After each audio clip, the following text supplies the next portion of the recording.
warahmatullahi wabarakatuh. Kami dari kelompok 8 kelas 12 IPA 5. Perkenalkan, nama saya Rata Rahma absen 26. Nama saya Zahra Aini Hardani absen 8. Perkenalkan, nama saya Fauzi Aswin Zulkifli absen 14. Jadi kami di sini akan menampilkan contoh momentum dan impuls dalam kehidupan sehari-hari.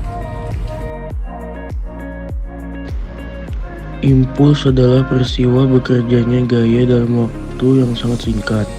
Untuk membuat suatu benda yang diam menjadi bergerak, diperlukan sebuah gaya yang bekerja pada benda tersebut selama interval waktu tertentu. Gaya yang diperlukan untuk membuat sebuah benda tersebut bergerak dalam interval waktu tertentu disebut impuls.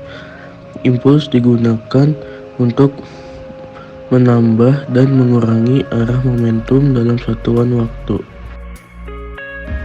Secara matematis, impuls dapat dirumuskan sebagai berikut ini.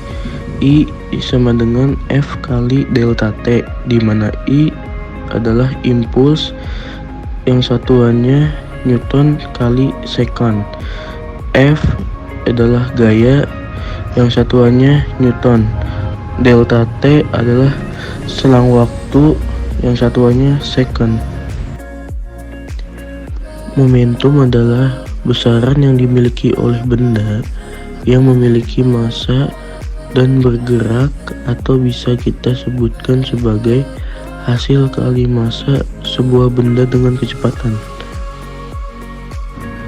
Secara matematis, momentum dapat dirumuskan sebagai berikut, yaitu P sama dengan M kali V, di mana P adalah momentum, satuannya kilogram dikali meter per second. M adalah massa benda yang satuannya kilogram. V adalah kecepatan benda yang satuannya meter per second.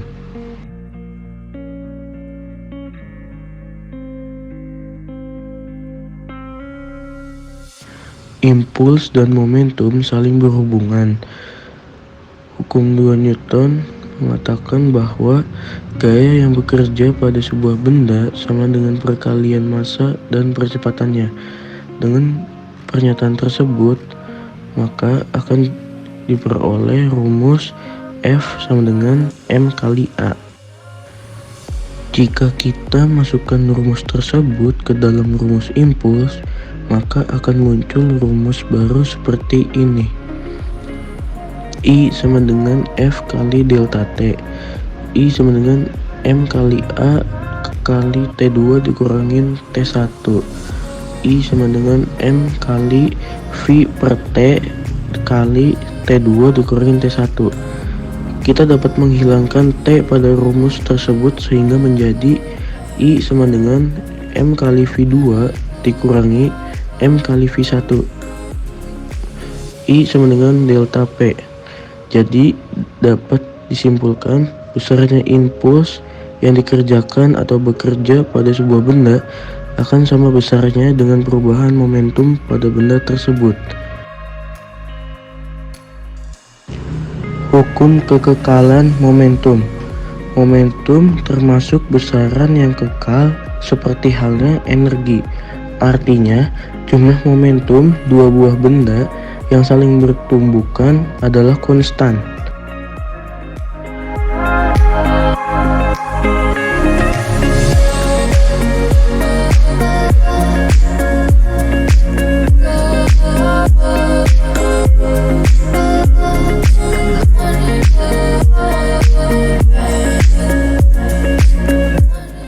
Impuls terjadi ketika bola yang ditendang oleh pemain dan pada tendangan diberikan gaya yang besar dan gaya yang bekerja sangat singkat.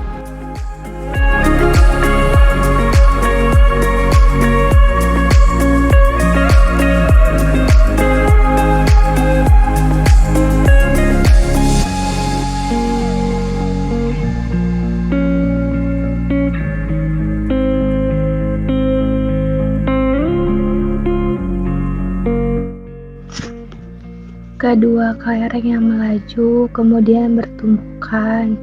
Maka setiap kelereng akan memiliki momentum, dan jumlah momentum kedua kelereng setelah dan sebelum tumbukan sama.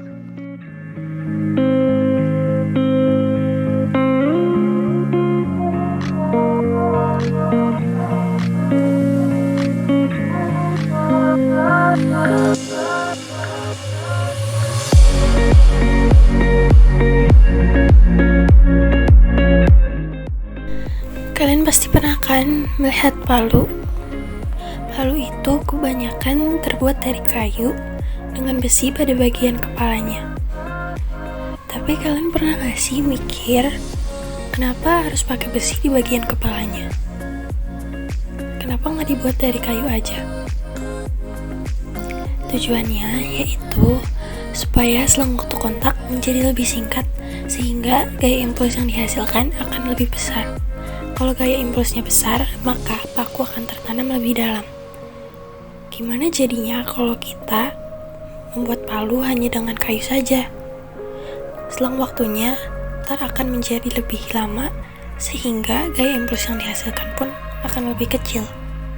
Kalau gaya impulsnya kecil, maka paku tidak akan tertanam lebih dalam.